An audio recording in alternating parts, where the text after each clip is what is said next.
महाभारत युद्ध शुरू होने से पहले कौरवों और पांडवों ने मिलकर महाभारत युद्ध के लिए कुछ नियम बनाए जिनका दोनों ही पक्षों को पालन करना था।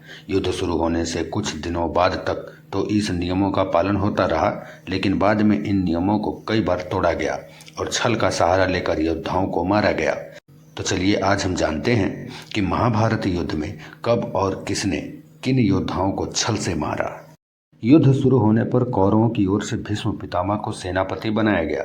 भीष्म ने पांडवों की सेना में हाहाकार मचा दिया। तब अर्जुन ने शिखंडी को आगे कर भीष्म से युद्ध किया।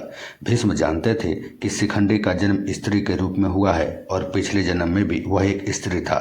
भीष्म ने स्त्री पर वार न करने की प्रतिज्ञा की थी, इसलिए वे अर्जुन पर वार नहीं कर पाए और अर्जुन ने भीष्म को पराजित कर दिया। युद्ध शुरू होने से पहले ये नियम था कि एक योद्धा से एक योद्धा ही युद्ध करेगा, दूसरा कोई उनके बीच नहीं जाएगा। लेकिन कौरवों ने इस नियम को तोड़ दिया। जब अभिमन्यु अकेला चक्रव्यूह में फंस गया तो कर्ण, दुर्योधन, दुशासन, शकुनी जैसे योद्धाओं ने मिलकर अभिमन्यु का वध कर दिया। इसके बाद युद्ध के नियमों का टूटना शुरू हुआ था। भूरिश्रवा बहुत ही पराक्रमी योद्धा था। युद्ध में उसने कौरवों का साथ दिया था। सात्यकी अर्जुन का शिष्य था। कुरुक्षेत्र में जब ये दोनों महावीर मल्ल युद्ध कर रहे थे तब भूरिश्रवा ने सात्यकी को उठाकर जमीन पर पटक दिया और जब वह सात्यकी का वध करना चाहता था उसी समय अर्जुन ने दूर से ही तीर चलाकर उसका हाथ काट दिया। अर्जुन के द्वारा इस प्रकार युद्ध के नियम तोड़ने पर भूरिश्रवा को बहुत क्रोध आया और वह उपवास लेकर वहीं बैठ गया। सात्यकी ने इसी का फायदा उठाते हुए भूरिश्रवा का वध कर दिया। भीष्म के बाद द्रोणाचार्य को कौरवों का सेनापति बनाया गया।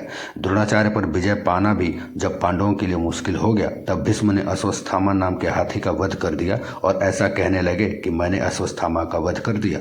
द्रोणाचार्य के पुत्र का नाम भी अश्वत्थामा था। इससे वे संशय में पड़ गए। जब उन्होंने इस बारे में युधिष्ठिर से पूछा तो उन्होंने भी इसे सत्य बताया।